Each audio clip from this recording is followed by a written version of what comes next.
好，跟住落嚟咧就講關於第二個嘅會考嘅 MC 嘅 technique。嗱，大家應該會發現咧，有啲同學咧去考會考 MC 嘅時候咧，會帶埋一啲繪圖嘅工具，譬如量角器啊、圓規啊、三角尺入去考 MC 嘅喎。咁其實咧呢啲咁嘅工具咧，最主要咧就係幫助大家喺考 MC 嘅時候，如果有啲數唔識做咧，可以利用呢啲繪圖工具去幫助自己，譬如話攞個量具度一度嗰隻角幾多度啊，攞把間尺計度一度嗰度有幾長啊，咁方便自己去撞 answer 啦。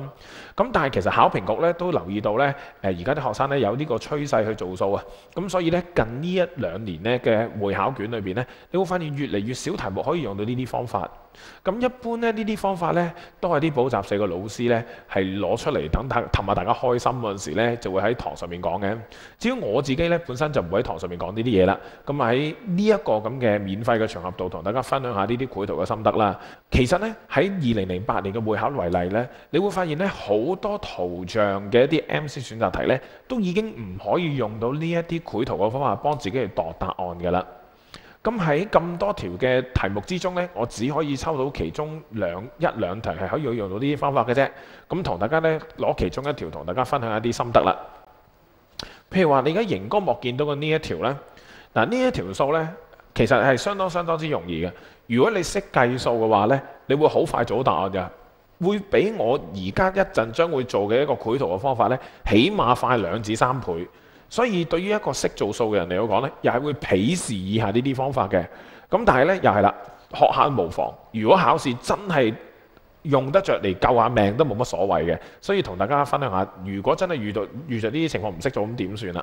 譬如熒光幕呢條數咁啦，呢個三角形啦，呢個12啦，呢個5啦，呢個13啦，就想揾一揾 tangent theta 嘅一度喎。好啦，咁如果想用繪圖工具幫手而計呢條數咧，咁點做呢？咁我哋可以咁嘅，我哋就將呢個三角形畫翻出嚟啦。由於今次啲長度咧就唔算太長，所以可以直接 exactly 畫翻佢本身嗰個長度嘅。譬如話13，嗱我真係畫翻個13啦。OK， 咁呢個係0啦，呢個係個13啦。OK， 好啦，呢個有13咁長。好啦，跟住咧佢呢幅圖呢度咧就係5嘅。好啦，咁點畫呢個5嘅咧？就用圓規幫手啦。係啦，用圓規幫手。咁咧就喺呢度咧就度一度5啦。呢個咧度一度，呢個係5啦。OK， 我度到5之後咧就係呢個位置啄佢啦。好啦，跟住咧就畫翻個圓形出嚟。好啦，咁呢個圓形咧個半徑咧就係5嚟㗎啦。OK， 好啦，跟住另外呢一邊咧個長度就係12。咁所以咧又攞個圓規出嚟嘞噃，就咁樣啄佢啦。咁呢個長度呢一個位置咧就係12啦。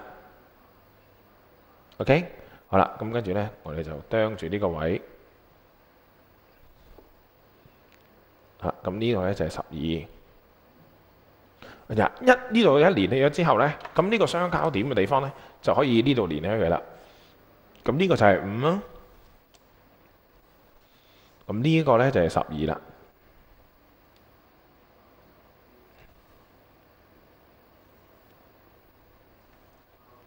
好啦，換句話講咧，呢個就係 theta。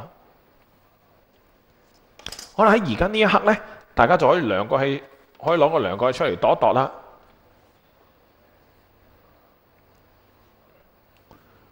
度一度啦喎。一度咧，你就會見到啦。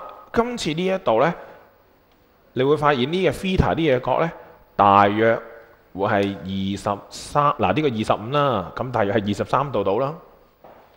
咁所以咧，我如果用量角器度咧，就度到呢隻角大約係23度啦。咁如果呢個23度嘅話咧，咁 tangent 23度咧，攞部 cal 出嚟撳下，就會見到係0.424。好啦，跟住落嚟咧，我就可以睇翻我哋個 question 啦。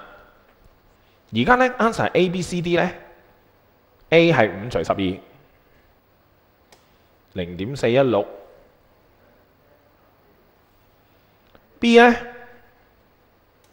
0.384，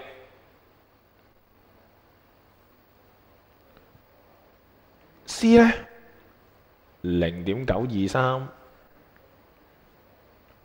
D 咧1.08。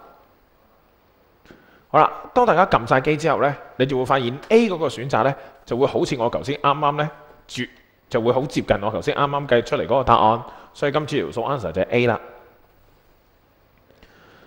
咁用呢個方法咧係可以做到答案嘅。咁但係留意啦，呢個方法真係對於一個識做呢條數嘅人嚟講咧，真係慢好多倍。如果你條數都諗住用呢啲繪圖方法做咧，去到會考你根本唔夠時間做數嘅，因為會考咧要喺個半鐘頭裏邊去做54條 MC。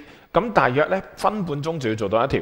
如果你條都用呢個繪圖方法去做咧，根本就唔夠時間做數。我當每一條數都可以用呢個繪圖方法做，你都唔夠時間做數嘅。咁所以咧呢一個繪圖方法亦都可以當係一個輔助嘅方式，去到會考甚至乎考完你都冇用過都唔出奇嘅。